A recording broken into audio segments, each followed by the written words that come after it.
50,000 years ago, a family lives in a cold, dark cave.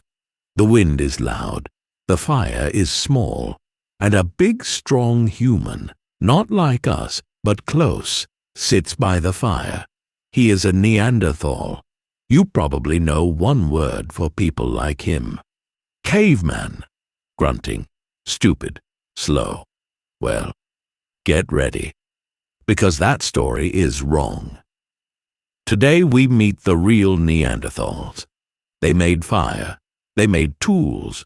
They buried their dead with flowers. And some of you watching this video have their DNA inside you, right now. So sit down, grab a snack, and let's go back. Way, way back. Etymology, where the name comes from. Let's start with the name, Neanderthal. It's not African, it's not Latin, it's German, and it comes from a valley. In Germany, there is a valley called Neander Valley. In German, Tal means valley. So Neanderthal simply means Neander's valley.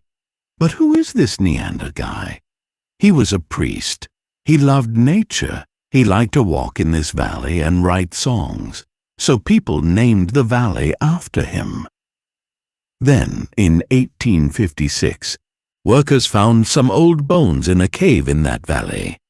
Big skull, heavy brow, strange shape. At first people thought this was just a sick old man, or maybe a bear. They were wrong again. Scientists later understood that these bones were not sick. They were not modern humans at all. They were a different kind of human. And they named this new species after the valley where it was found. Quick note before we move on. You will see this word spelled two ways. Neanderthal and Neanderthal. Germany changed its spelling rules in 1901 and dropped the H. But the scientific name kept the old H, because in science, the first name used always wins. So the valley is now Neanderthal, but the species is still Neanderthal.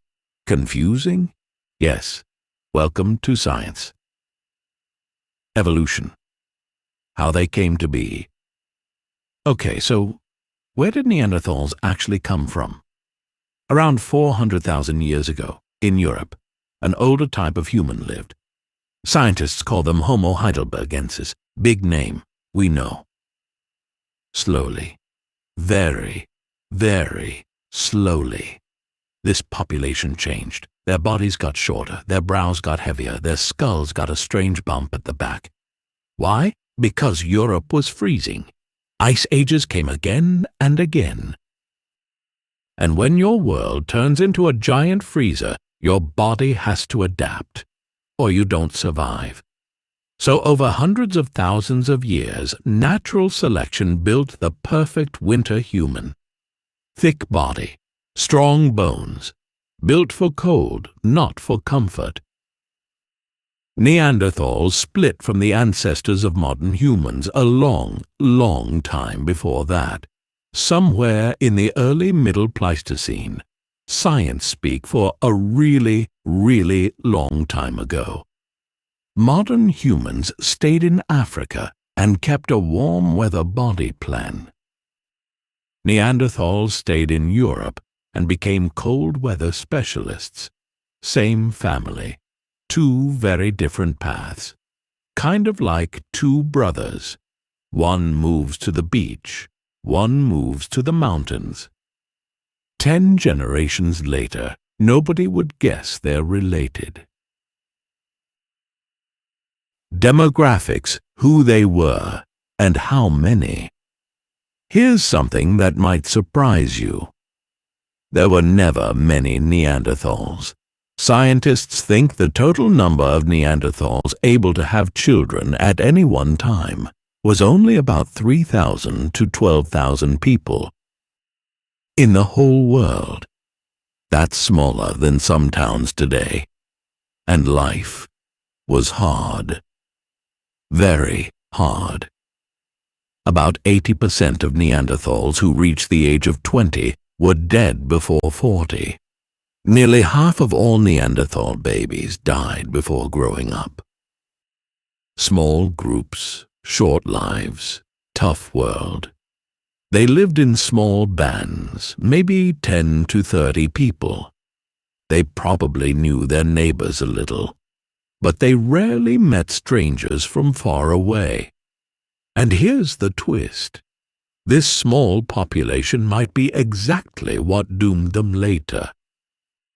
Small groups mean less new ideas, less new tools, less new blood. It's hard to build a civilization when your whole society could fit in one classroom. Where did they live? Across Europe and into Western and Central Asia, as far as the mountains of southern Siberia. Not a small map, but a very small population spread across a very big space. Anatomy. What they actually looked like. Now, let's fix your mental picture, because Hollywood lied to you. Forget the hunched, ugly, small caveman from the cartoons. Real Neanderthals were, on average, about the same height as people from a few hundred years ago. Some were even taller. Adult height went from about 147 to 177 centimeters.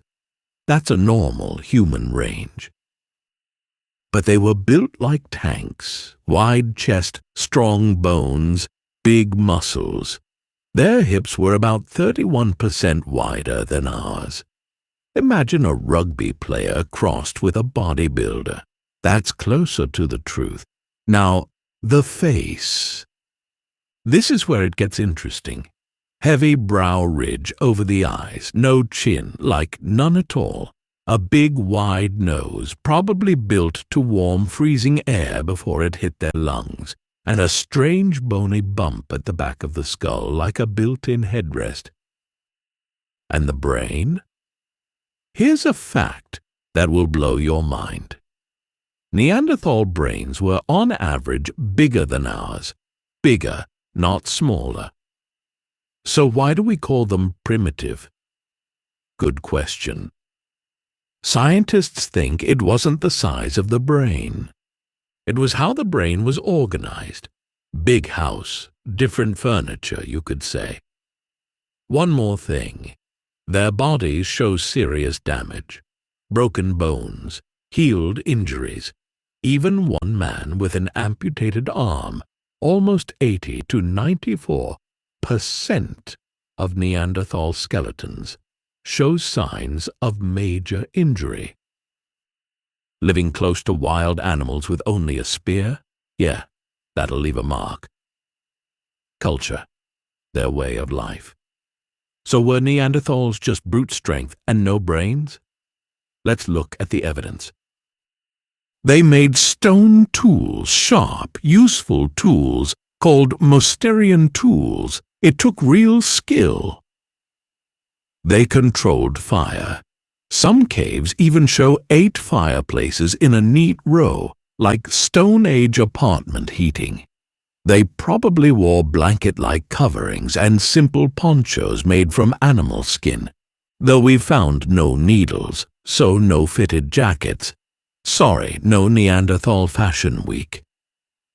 They hunted big animals, deer, wild horses, even elephants.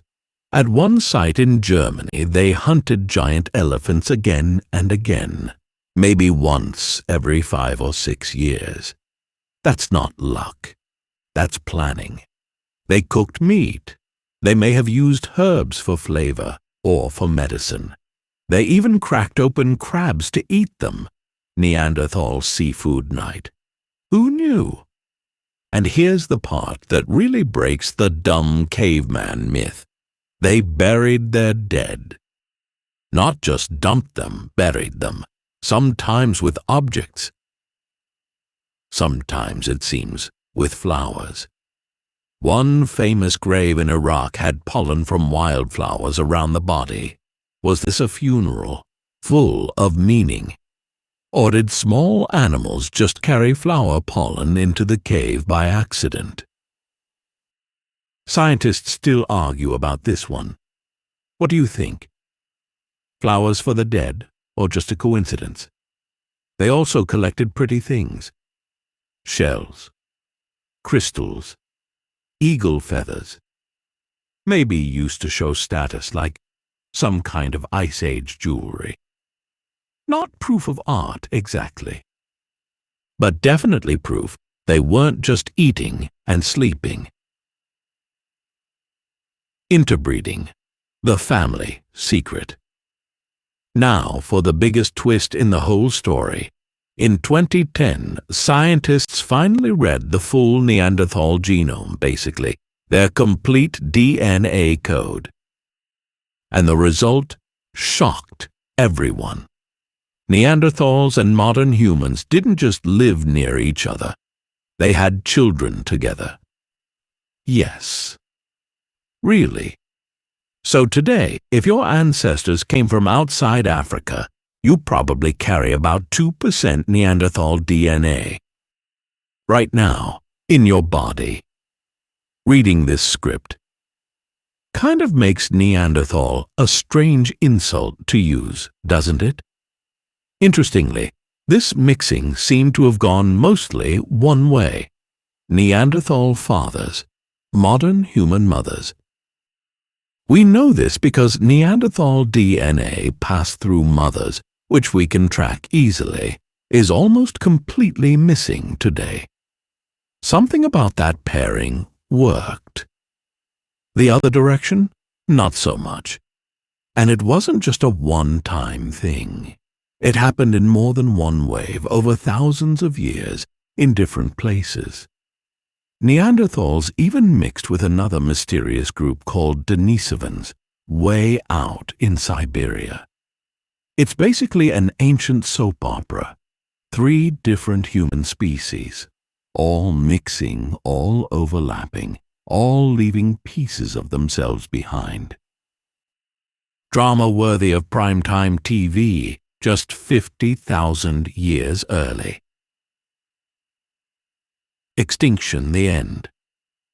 So if they were smart, strong, and having children with modern humans, why are they gone? Around 40,000 years ago, Neanderthals disappear from history. Some small groups may have lasted a little longer, maybe in Spain, maybe near Gibraltar, but the ending was coming. So what killed them? Scientists don't have one single answer. They have a few good suspects. Suspect number 1, competition. Modern humans arrived in bigger numbers, with better long-distance networks and sharper tools. Basically, a small local shop trying to survive next to a giant supermarket chain moving into town. Suspect number 2, their own biology. Remember that tiny population we talked about? Low numbers meant weak genetic diversity, harmful mutations built up. New diseases from incoming modern humans may have hit them hard. Suspect number 3, the climate. Sudden cold snaps, maybe even a huge volcanic eruption. Nature throwing punches at a species already struggling to stand. And here's a strange final suspect, sunlight. Some scientists think a change in Earth's magnetic field increased dangerous UV radiation. And Neanderthals, without proper fitted clothing or much use of natural sunscreen, may have suffered more than modern humans did. The truth is probably not one single cause. It's likely all of these problems hit together, like a boxer getting knocked down by 5 small punches instead of one big one. But here's the real ending, the one Hollywood never tells you. Neanderthals didn't simply vanish, they joined us. Their DNA is still walking around today, in your immune system, in your skin, maybe even in how your brain works. So next time someone calls you a Neanderthal as an insult, just smile. Statistically, they might be more right than they think. So Neanderthals, not stupid cavemen, not brainless monsters, tool makers, fire keepers, grave diggers, distant relatives. They lived through ice ages that would kill most of us in a week, and in the end, a tiny piece of them survived inside us. If you learned something today, hit like and subscribe, and tell me in the comments, if you met a Neanderthal today, what's the first question you would ask them?